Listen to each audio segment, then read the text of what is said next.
पाणी पिऊन सुद्धा ज्या वेळेला मलेरिया बॅक्टेरिया सारखे रोग होतात त्यावेळेला जलप्रदूषण वाढतं. वातावरणामध्ये फिरत असताना श्वास घ्यायला त्रास होतो त्यावेळेला वायू प्रदूषण वाढतं. आणि तिसरं अत्यंत महत्वाचं ते म्हणजे संस्काराचं प्रदूषण. हे प्रदूषण कधी वाढतं? ज्या वेळेला ज्ञानी माणसं ही अज्ञानासारखं वागायला लागतात, ज्या वेळेला जबाबदार माणसं ही बेजबाबदारपणाने वागायला लागतात त्यावेळेला संस्काराचं प्रदूषण वाढतं. मग महाराज, ही प्रदूषण कमी करण्यासाठी या जगाच्या पाठीवरती काही उपाययोजना नाही का? तर आहे. का?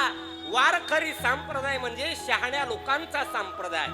वारकरी संप्रदाय म्हणजे श्रीमंतांचा संप्रदाय. वारकरी संप्रदाय म्हणजे श्रीमंत विचारांचा संप्रदाय आहे.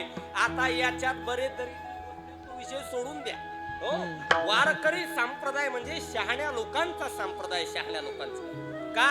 जगात असा प्रश्न नाही ज्याचं उत्तर गाथ्यामध्ये नाही.